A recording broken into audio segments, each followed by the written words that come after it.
और आज हमारी जो क्लास होगी इंग्लिश की, इससे पहले आपको थोड़ा सा,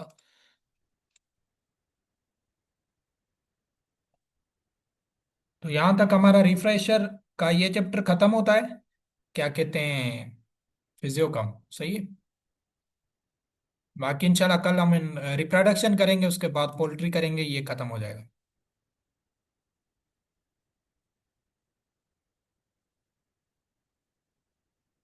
अच्छा, ये डेलीगेट भी किया था। कुछ सिनोनियम एंटोनियम्स करते हैं इंग्लिश के हवाले से। तीन तीन चार चार करते हैं, बहुत ही आहिस्ता आहिस्ता, ताकि आपको याद हो जाए। तो स्क्रीन भी शो हो गई है ना।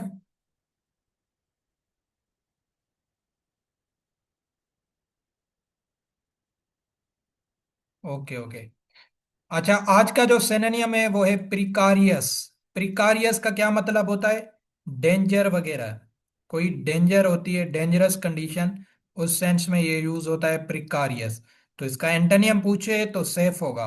तो प्रिकारियस का सिनोनियम क्या होता है, ये भी एक वर्ड यूज किया जाता है, पेरिलियस। पेरिलियस का भी मतलब होता है कोई खौफ, डेंजर, या प्रिकारियस। तो ये भी आपको डायरेक्ट क्वेश्चन मिलेगा अगर आ जाता है। तो प्रिकारियस का क्या मतलब होता है, आपने जहन में बनाना है डेंजर, और इसका भी ये सिनोनियम है पेरिलियस। सही हो गया, ये आपने याद रखना है। और प्रिवार्किएट, प्रिवार्किएट का मतलब होता है झूठ बोलना, लाए। ठीक हो गया। तो प्रिवार्किएट का क्या मतलब होता है, झूठ बोलना, जो है ना वो चीज। तो इसका एंटोनियम तो ये ट्रुथ होगा, बट हमसे सिनोनियम पूछा गया है तो ये लाए होगा। ये इतना इंपॉर्टेंट नहीं है पेपर के हवाले से। ये वेरी वेरी इंपॉर्टेंट है, दो वर्ड, वेरी वेरी, काफी दफा ये एसपीएससी ने दोनों ये सेम निकालता है, कॉपी पेस्ट होता है। जीलट, जीलट का क्या मतलब होता है? जीलट का मतलब होता है फेनेटिक, या आपने देखे होंगे एक्सट्रीमिस्ट बंदे। ठीक हो गया, जो बहुत ही शिद्दत पसंद होते हैं किसी चीज को लेके ना, किसी आइडिया को लेके आपसे बहुत बहस करेंगे, या रिलीजन की कोई बात लेके बहुत बहस करेंगे, या जो उनका अपना थिंकिंग जो है ना माइंड होगा, उनके हिसाब से वो आपसे बहुत बेस करेंगे, तो वो जीलट होते हैं। जो है ना क्या कहते हैं, एक्सट्रीमिस्ट होते हैं। फिर यहाँ फेनाटिक वर्ड उनके लिए यूज होता है, तो ये आपने याद रखना है, ये आपको डायरेक्ट मिलेगा। ये देखें, इसका एंटोनियम भी है जस्ट लिबरल। जो लिबरल होते हैं वो जो है ना आजाद पसंद होते हैं। तो जीलट का मतलब क्या होता है, फेनेटिक, आपने ये वर्ड जहन में बिठाना है। ये अच्छा खासा एसपीएस ने काफी दफा निकाला हुआ है। ये भी आपने याद रखना है, जीस्ट। ये प्रिसीज एंड कंपोजिशन का पेपर होता है सीएसएस एंड पीसीएस में, उसमें भी ये आ चुका है, ये मैंने खुद भी अटेम्प्ट किया था। ये इसका सिनोनियम पूछा था, और उसमें क्या कहते हैं, सब्जेक्टिव पोर्शन में एसपीएससी ने दिया था। उसमें आते हैं 10 सिनोनियम्स, 10 एंटोनियम्स, उसमें एमसीक्यूज नहीं आते, बट उसमें जो है ना वर्ड दिया जाता है और उसके खुद लिखे जाते हैं, याद याद हो जो आपको, तो ये आया था जीस्ट। जीस्ट का मतलब होता है पुरजोश, एंथुजियाज्म। ये आपने वर्ड याद रखना है, एंथुजियाज्म। ये काफी दफा वन पेपर में भी आया है, डिस्क्रिप्टिव सब्जेक्टिव पोर्शन में भी आया है, जीस्ट। जीस्ट का आपने एक ही सिनोनिम, ये जो आपको सामने नजर आ रहा है, ये आपको एमसीक्यूज फॉर्म में पोर्शन आएगा, तो आपने याद रखना है, जीस्ट अगर पूछा जाए तो इसका सिनोनिम क्या बनेगा, एंथुजियाज्म बनेगा। पुरजोश बंदा जो होता है, जो फुल एनर्जी से भरा हुआ होता है, या जिसमें एनर्जी फुल होती है, तो उसको कहा जाता है जीस्ट या एंथुजियाज्म। ये आपने आज के लिए ये वर्ड याद रखने, जो इंपॉर्टेंट है, प्रिकारियस, डेंजर या पेरिलियस सेंस में, और प्रिवार्किएट, झूठ बोलना, लाए। जीलट का मतलब होता है फेनेटिक या एक्सट्रीमिस्ट माइंड, और जीस्ट का मतलब होता है एंथुजियाज्म।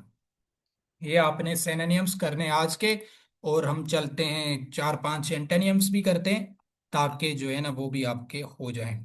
ये डेक्स्टोरस भी किया था, कर्टिल, डेविएंट। फ्रेविलस का क्या मतलब होता है? फ्रेविलस वो बंदा होता है जो सीरियस नहीं होता है। क्या होता है, सीरियस नहीं होता है, या केयर फ्री जिसको कहा जाता है, जिसको किसी चीज की परवाह नहीं होती, केयर फ्री, फ्रेविलस। तो अभी इसका जिद पूछा गया है, जिद क्या, ये सिली इसका सिनोनियम है फ्रेविलस का। क्योंकि जो सिली बंदा या सिली जिसके लिए हम यूज करते हैं, तो वाइस होगा, बहुत ही ध्यान से जो चीजें करते हैं, जो बहुत ही होशियार होते हैं, इंटेलेक्चुअल होते हैं, तो ये उसके सेंस में है। तो फ्रेविलस केयर फ्री होता है, जिसको कोई परवाह नहीं होती, या वो जिसकी कोई अटेंशन नहीं होती किसी चीज पे। तो उसका एंटोनियम क्या बनेगा, वाइस बनेगा। वाइस क्या होता है? जो बहुत ही अटेंटिव चीजें करते हैं, बहुत ही जो है ना इंटेलेक्चुअल लोगों के लिए भी बोला जाता है। तो ये इसका बनेगा antonym. The antonym of wean. Weaning हमने पढ़ा था ना, वीनिंग लाइव स्टॉक में वीनिंग किसे कहते हैं? जब बेबी को मदर से सेपरेट किया जाता है तो उसको वीनिंग कहा जाता है। तो इसे आप इसको याद रखें, वीन का मतलब होता है सेपरेट। तो इसका एंटोनियम क्या होगा? अटैच होगा, अटैचमेंट। सही हो गया। ये डिटैच करना मतलब सेपरेट करना, ये इसका सिनोनिम है। तो वीन, वीनिंग से याद रखें, वीनिंग का मतलब है सेपरेट। तो इसका एंटोनियम क्या होगा? अटैच होगा। ये तो वेरी वेरी इंपॉर्टेंट एंटोनिम है, ये भी आपका काफी दफा आ चुका है। Antonym of prodigal. प्रोडिगल किसे कहा जाता है? प्रोडिगल बोला जाता है सखी दिल इंसान को। सखी दिल इंसान, या जो पैसा ज्यादा खर्च करता है, हम हमारी लैंग्वेज में उसे सखी बोलते हैं ना, कि यार ये तो बहुत पैसा ज्यादा खर्च करता है, या खर्च करने में बहुत ही ये पैसे उड़ाता है। तो ये एक थोड़ी सी नेगेटिव भी होती है कि ज्यादा चीजें खर्च नहीं करनी चाहिए। स्पेंड, थ्रफ्ट, स्क्वेंडरिंग, ये सारे इसके सिनोनियम है। प्रोडिगल का पूछा गया एंटोनियम, तो ये है थ्रिफ्टी। ये भी वर्ड आपने याद रखना है। ये भी कभी कभी ये खुद वर्ड पूछा जाता है। तो थ्रिफ्टी का क्या मतलब होता है? कंजूस के सेंस में आप समझें, जो इकोनॉमिकल बंदा हो, जो उस पैसे सोच समझ कर जो है ना खर्च करता हो। इसका सिनोनिम होता है फ्रूगल। फ्रूगल जो पैसे कम खर्च करते हैं, इकोनॉमिकल होते हैं। और प्रोडिगल या स्पेंड तरफ या एक्स्ट्रावेगेंट भी इसे कहा जाता है, जो काफी चीजें एक्स्ट्रा यूज करते हैं। या इनको किस सेंस में सखी भी बोला जाता है कि भाई ये जो है ना पैसा ज्यादा लुटाते हैं, स्पेंड थ्रफ्ट। सही हो गया। तो ये प्रोडिगल होते हैं। प्रोडिगल का अगर एंटोनिम पूछा जाए तो वो होगा थ्रिफ्टी।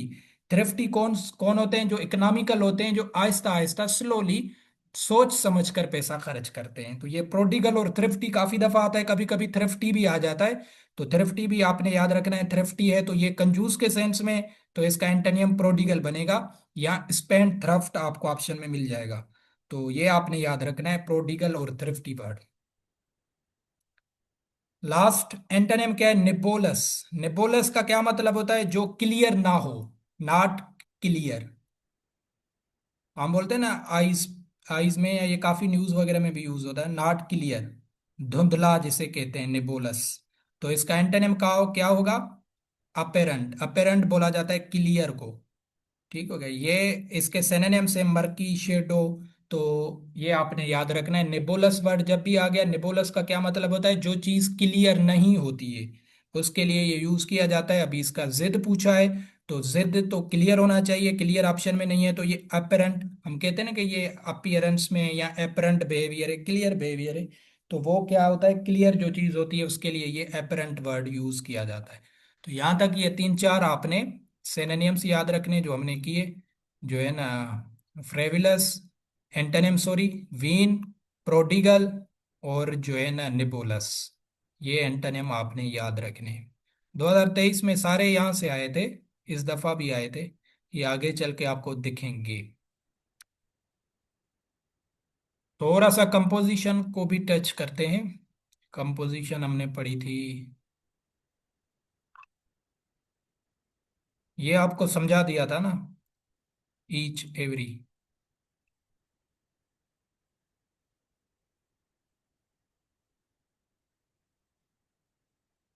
अच्छा, आज हम पढ़ते हैं सेंटेंस। सेंटेंस आपको पता होगा, जुमला जिसे कहा जाता है।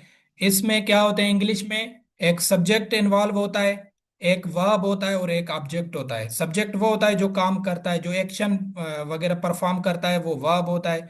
और जिस पे काम होता है वो ऑब्जेक्ट कहलाता है, जिसे मफऊल कहा जाता है। तो ये क्या है? ही ड्राइव्स अ कार, ये का सेंटेंस है एक। ये जस्ट बेसिक समझा रहा हूँ। ही ड्राइव्स अ कार मतलब ही आपका है सब्जेक्ट, और ड्राइव आपका है वर्ब, और कार जो है ये है ऑब्जेक्ट। तो ये तीन चीजें मिलके सेंटेंस बनाते हैं, जिसमें कंप्लीट जुमला कहलाता है। तो ये सेंटेंस होता है। ये सेंटेंस, सेंटेंस क्या होता है? मीनिंगफुल होता है, जो मतलब देता है। मतलब यहाँ पे मतलब क्लियर हो रहा है ना कि वो गाड़ी चला रहा है। और यहाँ पे देखें, ड्राइव्स कार ही जुमला तो यही है, बट हमने इसको आगे पीछे लिख दिया है। तो ये मीनिंगफुल नहीं है। क्या भाई आपको समझ नहीं आ रहा है कि ड्राइव्स कार ही ए? तो ये मीनिंगफुल नहीं है, क्योंकि हमने ये रूल फॉलो ही नहीं किया ना, कि सब्जेक्ट हमें देना है, फिर हमने वर्ब देनी है, फिर ऑब्जेक्ट देना है। ये हमने रूल फॉलो ही नहीं किया। पहले हमने ये वर्ब डाल दी, फिर ऑब्जेक्ट दे दिया, फिर सब्जेक्ट लिख रहे हैं, तो इससे ये इसकी सीक्वेंस चेंज हो रही है। तो सीक्वेंस यहाँ जो रूल होता है सेंटेंस फॉलो करता है, सब्जेक्ट वर्ब एंड ऑब्जेक्ट, इस सेंस से सेंटेंस बनता है जो मीनिंगफुल होता है। यहाँ से क्या चीज है जो इम्पोर्टेंट है पेपर के हवाले से, अगर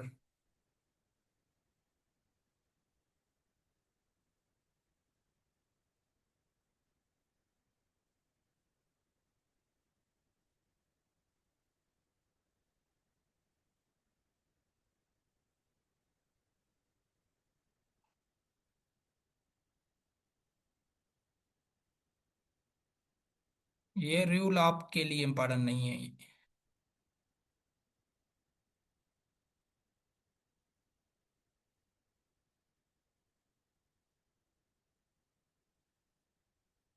ये अभी रिसेंटली काफी दफा एसपीएससी ने निकाला है, इसलिए पढ़ा रहा हूँ।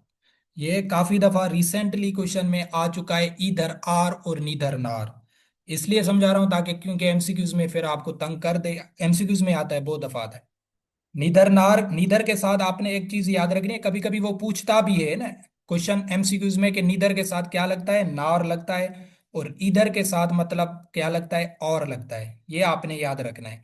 कभी कभी वो इधर के साथ नॉर लगा देगा, वो गलत होता है, इधर के साथ हमेशा आर होता है, नीदर के साथ हमेशा नार होता है, मतलब ना ये और ना ये। तो इस सेंस में ये यूज है। जुमला देखिएगा, इसमें आपने क्या चीज याद रखनी है, इसमें आपको दो सब्जेक्ट देगा वो। क्या देगा, इधर आर और निधर नार में आपको देगा दो सब्जेक्ट स्टेटमेंट में या जुमले में। तो उसमें आपने ध्यान देना है कि आपने जो वर्ब लगानी है वो सब्जेक्ट टू के अकॉर्डिंग लगानी है। वेरी वेरी इंपॉर्टेंट रूल है ये। अभी रिसेंटली क्वेश्चन फिर मैं बता रहा हूँ, सीसी 2024 पीसीएस के रिटर्न के फॉर्म पेपर हुए हैं, 10 पेपर होते हैं। उसमें एक पेपर होता है ग्रामर का, कंपोजिशन का। उसमें सेंटेंस करेक्शन आती है कि ग्रामर के सेंटेंस दिए जाते हैं, वो गलत लिख के उनमें मिस्टेक्स की जाती हैं, फिर स्टूडेंट्स को दी जाती हैं कि इसको करेक्ट करो। उसमें ये रूल आया था नीदर नार का। सही हो गया, अभी ये समझिएगा, फिर अगर आप पेपर में आपको भेज दूंगा आप खुद कर लेंगे। नीदर नार में क्या होता है कि आपने सब्जेक्ट टू को देखना है, फर्स्ट को भूल जाना है। जब भी ये दोनों लगेंगे, इधर आर में भी ये कंडीशन होती है, कैसे समझिएगा। अली आर अहमद, देखो आर लग गया ना, तो अभी हम अली को नहीं देखेंगे, हम अहमद को देखेंगे। अभी जैसा होगा अहमद, हम वैसा वर्ब लगाएंगे। अगर अहमद होगा सिंगुलर तो वर्ब भी आएगा सिंगुलर, अगर अहमद होगा प्लूरल या इस सब्जेक्ट प्लूरल होगा तो वर्ब भी होगी प्लूरल। ठीक हो गया। अभी वर्ब क्या है, गो होती है, गो को जब जो है ना सिंगुलर के साथ लगाया जाता है तो एस का इजाफा किया जाता है। ये छोटी क्लासों में आपने पढ़ा होगा, गोस की गई, क्योंकि हमने अहमद को देखा। चलो ये सिंगुलर था, आप अभी कोशिश करके ये समझिएगा। नीदर अली नार हिज टीचर्स, ये देखें, यहां पे एसपीएससी आपको लगा के देगा इज। क्या लगा के देगा, इज लगा के देगा, एमसीक्यूज में आता है ये। आपने ध्यान देना है कि सेकंड सब्जेक्ट कौन सा है। एक तो है अली, यह भी सब्जेक्ट है क्योंकि नाउन सब्जेक्ट का काम करता है। दूसरा है टीचर्स, ये दूसरा सब्जेक्ट है। मैंने आपको क्या बताया कि इन कंडीशन में आपने दूसरे सब्जेक्ट को देखना है। अभी आपका टीचर्स लिखा हुआ है और टीचर्स है प्लूरल। क्या है, टीचर से प्लूरल, ज्यादातर ये रूल आता है, ये नहीं आता उसमें इज आर की वो गलती करता है। तो टीचर्स लगा हुआ है ना, तो टीचर्स क्या है, प्लूरल है, तो हम जो वर्ब है वो भी लगाएंगे प्लूरल, आर लगाएंगे ना, कि हम अली को दे के कहेंगे कि अली तो सिंगुलर है, तो हम इज लगाएं यहाँ पे, नो। आपने याद रखना है नीदर नार की स्ट्रक्चर और इधर आर की स्ट्रक्चर, इनमें क्या होता है, plural form of, sorry, second subject को देख के वर्ब लगाई जाती है। तो सेकंड सब्जेक्ट है हमारे पास टीचर्स, और टीचर्स हैं यहाँ पे एस लगाई गई है, तो ये है प्लूरल टीचर्स। तो टीचर्स प्लूरल है तो वर्ब भी आएगी प्लूरल, हम यहाँ पे इज नहीं लगाएंगे, आर लगाएंगे। सही हो गया, क्लियर है, ये समझ आ रहा है। दूसरा देखें, इधर अली आर फ्यू पर्सन्स, पर्सन अगर लिखता तो हम सिंगुलर करते, तो यहाँ पे भी उसने पर्सन को एस लगा के प्लूरल बना दिया है। और हमने देखा है कि हम सेकंड सब्जेक्ट को देखेंगे तो सेकंड सब्जेक्ट हमारा प्लूरल है, तो वह भी देखें, हैव प्लूरल है और हैज सिंगुलर है। सही हो गया, ये आपने याद रखना है। इधर आर और निधर नार कंडीशन में आपने सेकंड सब्जेक्ट पे गौर करना है। अगर यहाँ पे पर्सन लिखा हुआ होता तो मैं हैज लगाता, अगर टीचर लिखा हुआ होता तो मैं इज लगाता। सही हो गया, क्यों लगाता, क्योंकि सेकंड सब्जेक्ट हमारा सिंगुलर था। अगर यहाँ पे प्लूरल है तो सब्जेक्ट भी प्लूरल आएगा, सॉरी वह भी प्लूरल आएगी। और यही कंसेप्ट आपका अभी रिसेंटली पिछले हफ्ते या इससे पहले जो पेपर हो चुके हैं कंपोजिशन के, उसमें आए, मैं सेंटेंस भेजूंगा। आई होप कि आप कर लेंगे। क्लियर है ये इधर आर और नीदर नार, क्योंकि ये एक दो पेपर में कंटिन्यू एसपीएससी ने निकाला है, तो आपको क्लियर होना चाहिए कि, क्योंकि ये फिर एमसीक्यूज में भी ना वो दे सकता है सेंटेंस। तो इधर आर और निधर नार की जब भी कंडीशन आ जाए, आपने हमेशा क्या देखना है, सेकंड सब्जेक्ट देखना है। सेकंड सब्जेक्ट अगर आपका आप सिंगुलर है तो वह भी आपने सिंगुलर लगानी है। अगर सेकंड सब्जेक्ट आपका प्लूरल है तो आपने वह भी प्लूरल लगानी है। क्लियर हो गया होगा।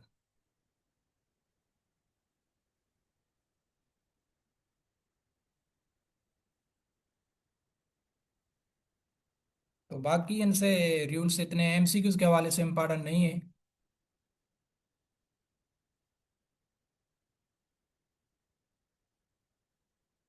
अच्छा, यहां से भी एक चीज इंपॉर्टेंट है, जो चीज हम समझते हैं एमसीक्यूज के हवाले से। अच्छा जी, गौर कीजिएगा, दो यहां से भी इंपॉर्टेंट है एमसीक्यूज के हवाले से। वो क्या है, जब भी जुमला नो सूनर से शुरू हो, ठीक हो गया, जब भी जुमला नो सूनर से शुरू हो, आपको बीच में जगह देगा, वो लगा के देगा आपको वेन, के no sooner had the singer arrived on the stage then the audience started making noise.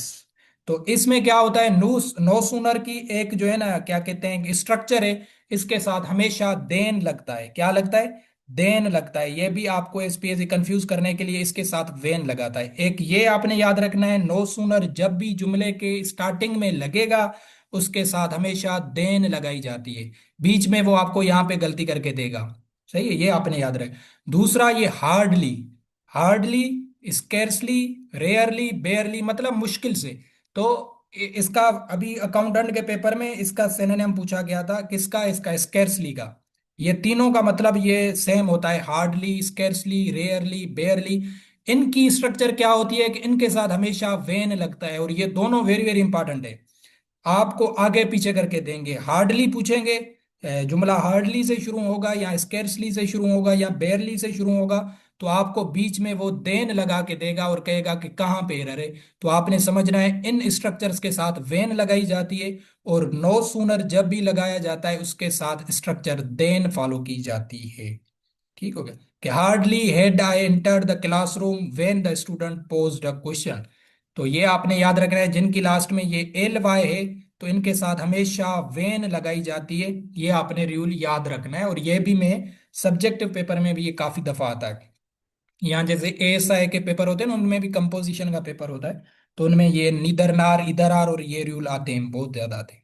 तो हार्डली, स्केरली, बेयरली, इनके साथ वेन लगेगी, और नो सूनर के साथ हमेशा देन लगाई जाती है। ये आपने याद रखना है। बाकी चीज यहाँ से कोई इंपॉर्टेंट नहीं है, बाकी ये तो हम पढ़ चुके हैं कि कैटल वगैरह, पोल्ट्री, ये प्लूरल होते हैं आपस में, इनको प्लूरल नहीं कीजिएगा।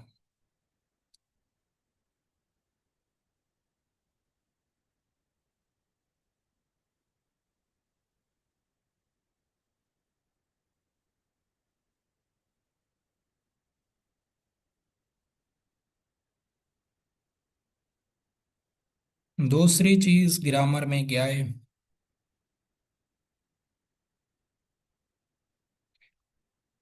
अच्छा, जेरंड, जेरंड यहाँ पे लिखा हुआ है तो समझ लेते हैं। ये भी आपका आ चुका है, पेपर में आता है काफी दफा। जेरंड क्या होता है, आपने जस्ट याद रखना है, एमसीक्यूज के हवाले से इसकी पूरी ग्रामर पे जाने की जरूरत नहीं है। जब वर्ब काम करता है नाउन का, तो उसको जेरंड कहा जाता है। तो इसको पहचानना है ना, हमें हमें वो पहचानने का देता है कि जेरंड इनसे पहचानो। आपने याद रखना है, जिस भी वर्ब में आईएनजी फॉर्म लगी हुई होगी, आईएनजी फॉर्म कहा जाता है, आपने पढ़ा होगा टेंसेस में, फोर्थ फॉर्म ऑफ वर्ब। ठीक हो गया, जिसमें इंग फॉर्म जिसको कहा जाता है। जिस भी वर्ब में आईएनजी फॉर्म लगी हुई होगी वो होगा जेरंड। और वो मोस्टली यूज होता है सेंटेंस के शुरू में, बीच में भी शुरू होता है क्योंकि कुछ वर्ब्स उसको उठाते हैं। ये तो वहां पे कंसेप्ट एक अलग है, जो यहाँ पे लिखा हुआ है इस पे आपने परेशान नहीं होना है। बट आपने याद रखना है, जेरंड को पहचानने का तरीका क्या है, कि उसमें fourth form of verb ING लगी हुई होगी। देखें, the Croatians enjoy meeting people, तो ये जो मीटिंग है ये आपका जेरंड है। ये बट ये फिक्स है, एंजॉय के साथ हमेशा आईएनजी फॉर्म लगती है। तो इसलिए ये यहाँ पे लिखा हुआ है, बट ये आपके काम का नहीं है कि ये आप याद रखें वर्ब्स इनके साथ हमेशा जेरंड लगता है।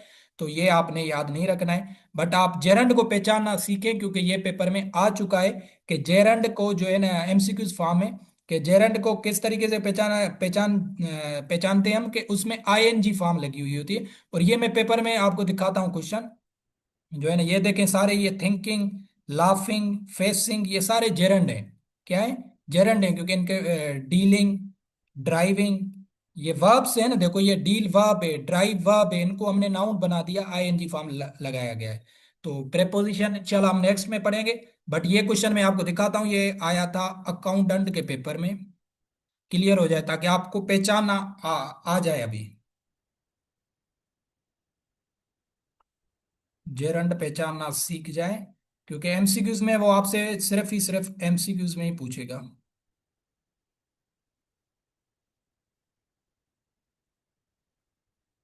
वो एक ही जुमला देता है, ये देखें, ये कौन सा पेपर है? ये जो है ना असिस्टेंट अकाउंटेंट का पेपर है, 24 तारीख को वेटनरी के साथ हुआ था। जो पहले उनके हुए थे 9 बजे, फिर 2 बजे शायद वेटनरी ऑफिसर का पेपर हो, तो उसमें ये क्वेश्चन आया था। देखिएगा और अभी खुद आंसर कीजिएगा। क्या क्वेश्चन है? कि identify the gerund in the sentence, gerund को पहचाने। अभी जेरंड आपको क्लियर हो गया, swimming is my favourite activity. अभी बताएं कौन सा है जेरंड, इसमें आपको दे दिया है ना, 3 4 वर्ड्स दे दिए, इनमें कहा है कि जेरंड को पहचाने। तो जेरंड कौन सा होता है, आपको पूरी ग्रामर में जाने की जरूरत नहीं है। Very good, swimming. स्विमिंग क्यों है, आपको ट्रिक बता दी याद रखने के लिए, कि जिस भी वर्ब में आईएनजी फॉर्म लगी हुई होगी वो जेरंड होगा। ऑप्शन देखने की जरूरत नहीं है, सेंटेंस पढ़ के आपको क्लियर होना चाहिए कि भाई अभी स्विमिंग जेरंड है। तो आपने देखना है ऑप्शन में स्विमिंग कहाँ पे, सी ऑप्शन में है, तो ये करेक्ट हो। तो एमसीक्यूज में ये इस तरीके से आता है, वो जस्ट आइडेंटिफाई करवाता है कि जेरंड कौन सा है। तो आपने पूरी अभी जेरंड, फिर कुछ ऐसे वर्ब्स होते हैं जैसे स्टॉप है ना, स्टॉप आप गूगल पे जाके लिखें या न्यूज़पेपर में देखें, स्टॉप के पास हमेशा जेरंड आईएनजी फॉर्म लगाई जाती है। अगर कोई आईएनजी फॉर्म नहीं लगाता तो वो जुमला गलत होगा। तो स्टॉप के बाद या इंजॉय के बाद हमेशा जेरंड लगाया जाता है। तो ये है ग्रामर एडवांस लेवल की। तो आपने सिर्फ आइडेंटिफाई करना सीखना है कि जेरंड को कैसे पहचाने। तो आपने ये ट्रिक से आपको बता दिया कि जिसमें ING form, fourth form of verb लगा हुआ होगा वर्ब में, तो वो नाउन का काम करता है। यहाँ पे ये नाउन है, कि जो स्विमिंग है वो मेरी जो है ना पसंदीदा एक्टिविटी है। तो स्विमिंग क्या है, ये है जेरंड है, क्योंकि पहचाने का क्या तरीका है, आईएनजी लगी हुई है, वरना ये वर्ब क्या है, स्वयं वर्ब है। ठीक हो गया? तो इसको हमने जेरंड बनाने के लिए आईएनजी लगा दे। तो ये क्वेश्चन क्लियर होना चाहिए जेरंड से, जो है ना, ताकि आपको कभी पेपर में आ जाए तो आपको क्लियर होना चाहिए कि ये हमने पढ़ा था, इसको इस तरीके से पहचाना जा सकता है। प्रेपोजिशंस करते हैं, ये थोड़ा ग्रामर आपको बता दिया। क्वालिफाई वर्ब के साथ हमेशा आपका फॉर प्रेपोजिशन आता है। हम बोलते भी हैं he did not qualify for the job, तो ये इतना इंपॉर्टेंट नहीं है, ये वेरी वेरी इंपॉर्टेंट है। Do not depend dash dash other, depend के साथ हमेशा ऑन प्रेपोजिशन लगाई जाती है, ये आपने याद रखना है। डिपेंड है, रिलाय है, ये इन सब का मतलब सेम होता है, bank on, hinge on, fall back on. तो ये सारे याद नहीं रखें, ये रिलाय वर्ड और डिपेंड वर्ड अपने पास याद रख लें, कि इनके साथ हमेशा ऑन प्रेपोजिशन लगाई जाती है, और दूसरी कोई भी लगाने की आप कोशिश भी नहीं करेंगे। ठीक हो गया? आपको समझ आ रही है सेंटेंस, आपको मतलब में आ रहा है, नहीं आ रहा है, उर्दू में ट्रांसलेट करने की जरूरत नहीं है। डिपेंड वर्ड जब भी आपके सेंटेंस में आ गया, आपने उसमें ऑन प्रेपोजिशन, ये सखर आई बी ए ने अभी पेपर लिया था मॉनिटरिंग असिस्टेंट का, ये आप में से किसी ने शायद दिया हो, उसकी इंग्लिश में जाके आप देखेंगे तो ये वर्ड उसने दिया था। जुमला तो कोई अलग था, बट डिपेंड लगा के प्रेपोजिशन पूछी थी, कि इसके साथ कौन सी प्रेपोजिशन लगाई जाएगी। यह भी मैं कोशिश करूंगा, आपको भेज दूंगा ताकि आपको क्लियर हो जाए। तो डिपेंड के साथ हमेशा ऑन प्रेपोजिशन लगाई जाती है, ये आपने क्लियर करना है, कि do not depend on others, कोई नहीं लगाएंगे, ओवर, ऑन, इन, ये नहीं लगेगी। अच्छा, अभी यहां पे आपने गौर करना है, ये वेरी वेरी इंपॉर्टेंट एमसीक्यू है अभी वाला। तो अगर कोई बंदा किसी सब्जेक्ट में अच्छा है, तो हम कहते हैं ना कि ही is good dash dash mathematics, economics, जो है ना, क्या कहते हैं दूसरे, क्या सब्जेक्ट हैं जो है ना, बताएं सब्जेक्ट्स के नाम। फिजियोलॉजी, एनाटॉमी, ये सारे सब्जेक्ट्स हैं। अगर कोई बंदा किसी एक सब्जेक्ट में अच्छा है या गुड लग गया, तो आपने हमेशा याद रखना है इसके साथ एट प्रेपोजिशन लगाई जाती है। ठीक हो गया, ये आपने जहन में बिठाना है, ये भी वेरी वेरी इंपॉर्टेंट आता है। अगर कोई बंदा खराब है किसी चीज में, बेड है, तो उसके साथ हमेशा इन प्रेपोजिशन लगाई जाती है। ये गुड और बेड आपने जहन में बिठाना है, गुड और बेड से काफी दफा आते हैं। तो he is good at maths या mathematics, he is bad in mathematics. तो बेड के साथ फिर आप एट नहीं लगाएंगे, बेड के साथ आप जो एट नहीं लगेगा, इन लगेगा। तो ये आपने दो याद रखने हैं कि गुड के साथ हमेशा लगाई जाती है एट, और बेड के साथ लगाई जाती है इन प्रेपोजिशन। ये दो आपने याद रखने जो पेपर में आते रहते हैं, गुड और बेड।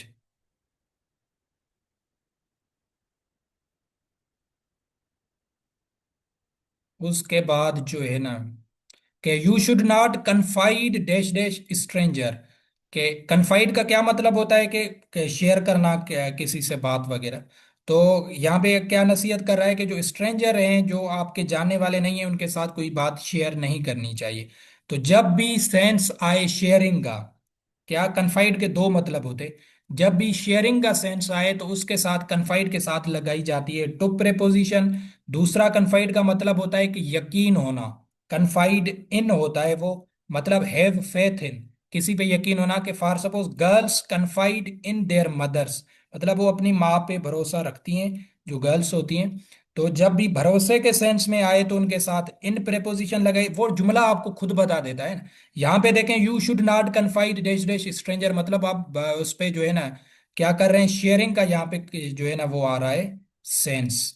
तो आपने ये याद रखना है, स्ट्रेंजर की बात आ जाए या किसी पर्सन का नाम दे दे कि जो है ना, जो जानने वाला नहीं हो, बट मदर्स तो आपको पता है, वो तो जानती हैं, तो उनके उनसे वो यकीन होता है कन्फाइड, तो उसके साथ हमेशा इन लगाया जाता है। बट ये भी थोड़ा एडवांस लेवल की प्रेपोजिशन है, वेटनरी के हवाले से इंपॉर्टेंट नहीं है, बट पता होनी चाहिए। तो हो सकता है ये जुमले आ जाए, तो आपको क्लियर होना चाहिए। लास्ट प्रेपोजिशन ये करते हैं ताकि आपको थोड़ा सा ये आइडिया हो जाए। Poets have compared this word dash dash stage. हमेशा याद रखिएगा, जब दो सिमिलर चीजों का कंपैरिजन होगा, तो उसके साथ हमेशा विथ प्रेपोजिशन आएगी। ये आपने कंसेप्ट याद रखना है, जो चीजें सिमिलर होंगी उनके बीच में कंपैरिजन होगा। और ये विटनरी के लिए भी प्रेपोजिशन इंपॉर्टेंट है। आपने देखना है कि कंपैरिजन किसके बीच में हो रहा है। अगर वो चीजें हैं सिमिलर, तो आप लगाएंगे प्रेपोजिशन विथ। अगर वो चीजें हैं डिसिमिलर, तो आप प्रेपोजिशन लगाएंगे टू। कैसे, समझिएगा। Poets have compared this word dash dash a stage. अभी आप देखेंगे कंपैरिजन किसके बीच में हो रहा है। एक हो रहा है दुनिया के बीच में, वर्ड के बीच में, दूसरा हो रहा है स्टेज के बीच में। तो दुनिया एक वर्ड अलग चीज है, स्टेज अलग चीज है, ये दोनों सिमिलर नहीं है, ये हैं डिसिमिलर। तो इसके साथ हम क्या लगाएंगे, जब चीजें डिसिमिलर होंगी तो टू प्रेपोजिशन लगाई जाएगी। तो जो शायर थे, उन्होंने दुनिया को कंपेयर किया इस स्टेज से। तो ये क्या है, दोनों डिसिमिलर चीजें हैं, तो टू प्रेपोजिशन लगाया जाएगा। बट अगर सिमिलर थिंग्स हो, तो उनके साथ विथ लगाया जाता है। जुमला देखिएगा, he was compared with his brother. तो किसको कंपेयर किया गया है, इसको ही को कंपेयर किया गया है अपने भाई के साथ। तो दोनों ये क्या है, सेम चीजें, मतलब ये भी पर्सन है और ब्रादर भी पर्सन है, दोनों पर्सन्स को कंपेयर किया गया है, तो ये है सिमिलर। तो सिमिलर है तो इनके साथ हमेशा विथ प्रेपोजिशन लगाई जाएगी। तो ये आपने याद रखना है। सही हो गया, जब भी दो सिमिलर चीजों के बीच में कंपैरिजन होगा, उसके साथ विथ लगाएंगे। और जब भी डिसिमिलर थिंग्स के बीच में कंपैरिजन होगा, उसके साथ टू प्रेपोजिशन लगाई जाएगी। ये आपने याद रखना है, और वो सेंस आपको सेंटेंस में मिल जाएगा। मतलब पर्सन है तो पर्सन, दो पर्सन के बीच में कंपैरिजन होगा। ठीक हो गया। अगर किसी थिंग्स के बारे में, तो वो भी सेम होनी चाहिए ना। अगर वो डिसिमिलर है, जैसे वर्ड देखें, एक अलग दुनिया अलग चीज है, स्टेज अलग चीज है, वो आपस में का जो है ना सेम नहीं है, तो वो डिसिमिलर थिंग्स है ना। और ही और ब्रदर जो है, ये दोनों पर्सन्स हैं, इनके बीच में हो रहा है, तो ये इनके साथ विथ लगेगा क्योंकि ये सिमिलर है। क्लियर है, ये प्रेपोजिशन आपने समझनी है, ये वेरी वेरी इंपॉर्टेंट है। ठीक हो गया, कंपैरिजन से, कि दो सिमिलर चीजों का कंपैरिजन होगा विथ, और दो डिसिमिलर थिंग्स का कंपैरिजन होगा, उसके साथ टू प्रेपोजिशन लगाई जाएगी। तो आपको पता है पेपर में तो वो डिसिमिलर थिंग्स देगा ताकि आपको कंफ्यूज करे, और आप उर्दू में ट्रांसलेट करेंगे और कहेंगे कि इसको इसके साथ कंपेयर किया गया है, साथ का जुमला हो, प्रोनाउंसिएशन आएगी तो साथ के साथ आप विथ लगाएंगे। तो आपने ये ध्यान देना है कि अगर वो चीजें आपस में सिमिलर हैं तो विथ लगाएंगे, अगर डिसिमिलर हैं तो वो टू लगेगा, फिर विथ नहीं लगेगा। ठीक हो गया। तो डिसिमिलर वाला कंसेप्ट आपका क्लियर होना चाहिए, इसके साथ टू लगाया जाता है। और पेपर में भी वो डिसिमिलर थिंग्स देगा, सिमिलर कभी नहीं देगा, क्योंकि सिमिलर में तो आप गलती से भी विथ तो लगाएंगे ही लगाएंगे, तो वो तो ठीक हो जाएगा ना। तो क्योंकि आपको पता है कंपैरिजन कर रहे हैं कि he is compared with his brother, तो आपको पता है कंपैरिजन के साथ विथ आती है। तो ये टू भी लगती है जब वो डिसिमिलर थिंग्स की बात करता है, तो ये आपने याद रखना है। क्लियर है?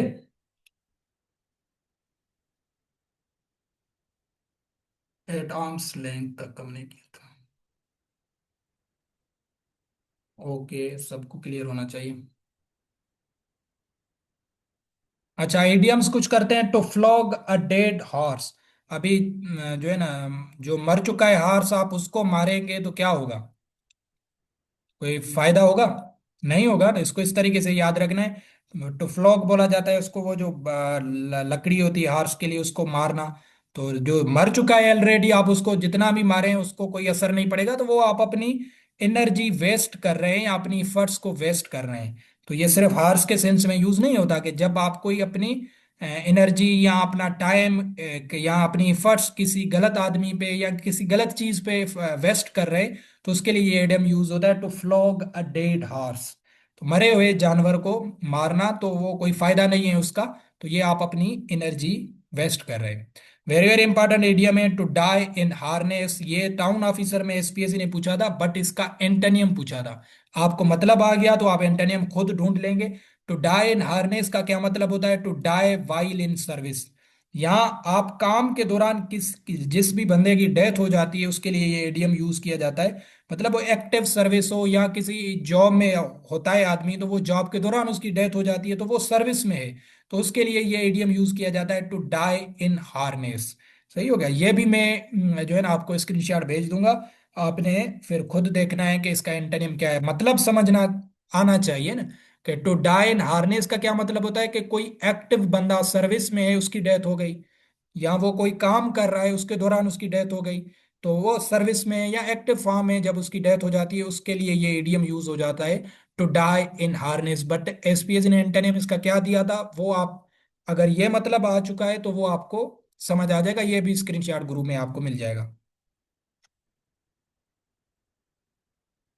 यह भी आपने इडियम याद रखना है, वेरी वेरी इंपॉर्टेंट है। एप्पल ऑफ वंस आई।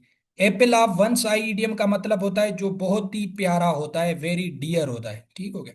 हम कहते हैं ना कि ये बहुत ही, ये जो है ना ये अपने बाप को बहुत ही प्यारा है, तो ही इज एप्पल ऑफ जो है ना फादर्स आई। तो एप्पल ऑफ वंस आई का क्या मतलब होता है? जो बहुत ही डियर होता है, जो बहुत ही प्यारा होता है। लास्ट इडियम आपने ये याद रखना है, ऑल थम्स। ये भी इंपॉर्टेंट इडियम है। ऑल थम्स का मतलब होता है जो पर्सन लेजी होता है या क्लमसी होता है, जो बिल्कुल ही जो है ना पैसिव होता है, एक्टिव नहीं होता है, तो उसके लिए ये इडियम यूज किया जाता है, all thumbs. All thumbs idiom का मतलब होता है लेजी, बस वर्ड आप अपने जहन में बिठा लें। सही हो गया। चार इडियम आज याद रखें। To flog a dead horse, मतलब अपनी एनर्जीज को वेस्ट करना गलत चीज पे। और टू डाई इन हार्नेस का मतलब होता है कि कोई सर्विस के दौरान, एक्टिव किसी वर्क के दौरान उसकी डेथ हो जाए, तो उसके लिए ये इडियम होता है, to die in harness. Apple of one's eye का मतलब होता है जो वेरी डियर होता है, जो है ना प्यारा होता है। और ऑल थम्स का मतलब होता है लेजी। ये आपने इडियम आज के याद रखने हैं।